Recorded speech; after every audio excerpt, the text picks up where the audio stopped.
با شرافت صلح و ثبات در تمام شهر و ناحیه‌ها روند آبادانی و بنیادکاری وسعتی بی‌سابقه پیدا کرده در ظرف 33 سال در ولایت‌ها و شهر و ناحیه‌های مملکت مخصوصا در ولایت مختار کوهستان بدخشان ده‌ها لایحه حیاتاً مهم صنعتی و انرژتیکی و اجتماعی تطبیق کرده شدند. هزاران کیلومتر راه‌های جوابگو با معیارهای معاصر و نقب و پل‌ها بنیاد گردیدند. جهت حل مشکلات اجتماعی اهالی و استواری نشاندهنده‌ها و با مقصد شایسته استقبال نمودن جشن مقدس ملی 35 سالگی استقلالیت دولتی در برابر دیگر شهر و ناحیه‌های جمهوری در ناحیه خوشمنظره درواز نیز بنیادکاری‌های بی‌مثل رشد می‌نماید. به حالت 1 یونی سال 2025 در ناحیه درواز 5 لایحه دولتی سرمایه‌گذاری به مبلغ 81.5 میلیون دلار عملی گردیده ایستاده است. تطبیق لایحه‌های دولتی سرمایه‌گذاری در ساحه‌های تندرستی، انرژتیک، نقلیات، آفت‌های طبیعی و رشد اقتصادیات دهات عملی گشته در دایره آنها 45.6 میلیون دلار مبلغ گذاری گردیده است. برنامه رشد اجتماعی و اقتصادی ناحیه درواز برای سال‌های 2021-2025 106 لایحه را به مبلغ 405.3 میلیون سومانی در بر گرفته به حالت 1 یونی سال 2025 47 لایحه به مبلغ 366.9 میلیون سومانی به اجرا رسیده، 16 لایحه به مبلغ 398.2 میلیون سومانی کارهای ساختمانی ادامه دارد. ساختمان، بنیاد و مورد استفاده قرار گرفتن یک قطار انشاءات تعیینات گوناگون در ناحیه درواز در اساس برنامه رشد اجتماعی و اقتصادی شهر و ناحیه‌ها برای سال‌های 2021-2025 راه اندازی گردیده است. از 121 انشاءات تعیینات گوناگون به مانند ساحه‌های صنعت، معارف، تندرستی، اجتماعی، فرهنگ که در ناحیه و افتخار 35 سالگی استقلالیت دولتی پیش بینی گردیده اند به حالت 4 یونی سال 2025 74% اجرا گردیدند. در ناحیه درواز وابسته به جشن 35 سالگی استقلالیت دولتی جمهوری تاجیکستان 121 بند به نظر گرفته شده است که از این بندهای به نظر گرفته شده 89 بند به انجام رسانیده شده است. در 13 بند دیگرش باشد کارهای ساختمانی با مرام ادامه دارند. در وقت ساختمان‌های بنا و انشاءات‌ها ما بسیارتر از کدکس شهرسازی جمهوری تاجیکستان عمل نموده، تمام عنصرهای او را به نظر گرفته شده زیر نظارت جدی قرار داده می‌شوند. در ساحه‌های بنگاه‌های طبی ما در جماعت‌های ناحیه ساختمان با مرام ادامه دارد که تا جشن 35 سالگی آنها را به انجام می‌رسانیم. در جماعت دیات قلعه خم ساختمان‌های میدانچه ورزشی، بنگاه طبی در جماعت دیات نولوان باشد 13 عدد ساختمان‌های گوناگون وابسته به ساحه تندرستی، معارف، فرهنگ ادامه دارند.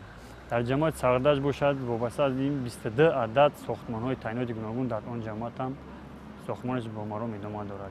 از جمله بنگاه طبی دهه لنگرو، بنگاه طبی دهه سفیداران، بنگاه طبی در دهه نولوان و بینای تا مکتبی برای مرکز روز انکشاف کودک در دهه اشخر، بینای مرکز انکشاف کودک در دهه زغر ساختمان به مرام ادامه دارند.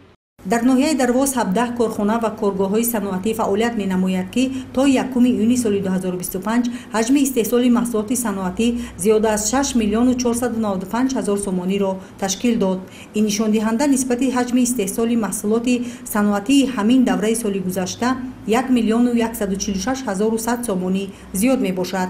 حکومت جمهوری تاجیکستان بخش خصوصی را در استراتژی ملی رشد برای دوره تا سال 2030 همچون نیروی پیشبرنده رشد باثبات اقتصادی واسطه اساسی تامین کردن هدف‌های ملی و در این زمینه مهیا نمودن شرایط جهت زندگی ارزنده مردم معین کرده است.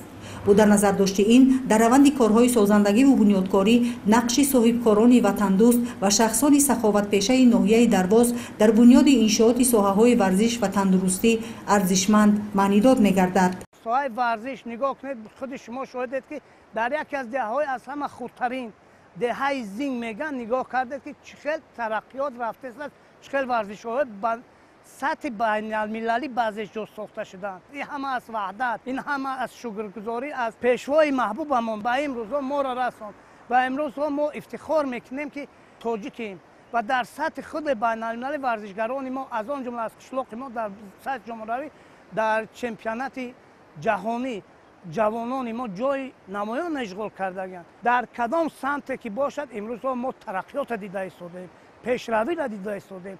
ما مردم تاجیک فقط یک چیز وظیفه ما شکرانه و کارهای آبادانی و سازندگی جناب عالی را ما باید که با دو دست قرصک زنیم و با جان و دل در پهلو و در کارهای سازندگی دست نهانیم. مرحله‌های رشد تمام ساحه‌ها، سازندگی و بنیادکاری، ساختمان انشاءات‌های عظیم و دیگرگونی‌های نظارت حیات اجتماعی و اقتصادی کشور مردم را به آینده درخشان وطن و حیات آسوده هدایت می‌نماید. با شرافت وحدت ملی، با شرافت سیاست معارف پرور جناب عالی، امروز جوانای ما بیرون از کشور تحصیل کرده هستند، از همه با همان دانشگاه باقوترین شد. از این قشلاق یگان جا برآمده تا مرکز تاجیکستان نمیتونستیم، خود دورش تا مسکو.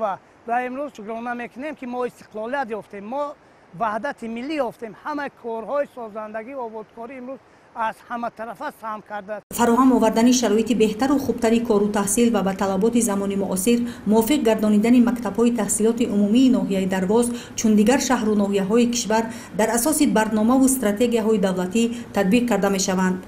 در ناحیه 47 مؤسسه تعلیمی از جمله 25 مؤسسه تحصیلات میانه عمومی، 6 مؤسسه تحصیلات عمومی اساسی و 14 مؤسسه تحصیلات ابتدایی فعالیت دارند که در آنها 4189 نفر خوانندگان به تحصیل فرا گرفته شده، به آنها 580 نفر آموزگاران تعلیم می‌دهند.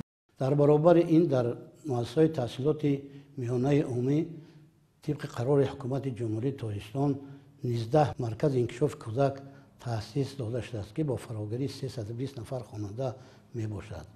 این در برابر این در دوره استقلال و طبق سفارش‌های راهبر دولت در نزد مؤسسه‌های تحصیلات عمومی در اکثریت مؤسسه‌ها خب میدان‌های ورزشی زمانوی با تمام تجهیزات‌های ورزشی زمانوی در یک چند مکتب حاضر به استفاده داده شدند. از سال 2021 تا امروز در سطح ناحیوی، ولایتی و جمهوری خوانندگان ما برآمد میکنند و سزاوار جایهای نمایان گشتند. از سال 2021 تا سال تحصیل 2024-25 زیاده از 12 نفر سزاوار جای دوم و سوم در سطح جمهوری صاحب مدال برنجی گردیدند.